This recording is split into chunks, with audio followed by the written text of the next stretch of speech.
இப்போ நம்ம எங்கே நிற்கோம்னா கேரளாவில் பாலரியில் சூப்பரான லொக்கேஷனில் ஃபார்ம் ஹவுஸோட பார்க்க போகிறோம். பாருங்கள், ஆறு ஓடிட்டே இருக்குது. வீட்டை சுற்றி ரெண்டு பக்கமும் 6 ஃபால்ஸ் ஓடுது. ப்ரைவேட் ஃபால்ஸ் மாரி இருக்குது. இயற்கையான ஃபால்ஸு, ரெடி பண்ண ஃபால்ஸே கிடையாது. பாறையிலேருந்து தண்ணி வந்துட்டு இருக்கு. சூப்பரான லொக்கேஷன். வீடை பாருங்கள், அவ்வளோ அழகாக இருக்குது. ஃபுல்லுமே தார் ரோடு போகிறாங்க. இங்கே காட்டுங்க.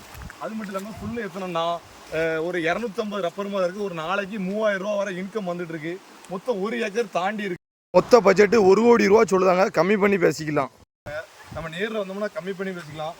கம்பியெல்லாம் தொட்டால் எடுத்து ஷாக்கு தான். செம லொக்கேஷனு, விட்டுறாங்க. எடுத்து போட்டிங்கன்னா பெரிய லெவலில் இருக்கும். சூப்பரான லொக்கேஷனில் இருக்குது. தென்னை மரமும் நிறைய மரம் நிற்கி. ஃபுல்லுமே காய்ப்பு திறன்னு ரம்டான் பழமும் நிற்கி. அதில் பார்த்தீங்கன்னா ரம்டான் செடி நிற்கி. இல்லாத மரம் இல்லை. வீடு பூரா செமையாக இருக்குது. விட்டா கிடைக்காது இப்படி ப்ராப்பர்ட்டி. என்ன பார்க்க வந்துருங்க, அப்படின்னா இடத்த காட்டுவேன். இல்லை இடம் எங்கே இருக்குன்னு சொல்ல முடியாது. இடம் வேணும்னா வந்துருங்க.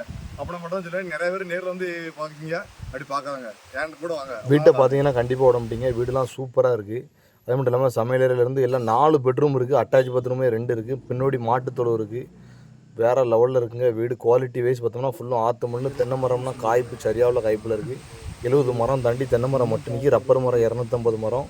ஃபால்ஸை பாருங்கள். நீங்கள் நானும் பாதி காட்டலை, வந்து பார்த்தீங்கன்னா தான் பாதியை காட்டுவேன்.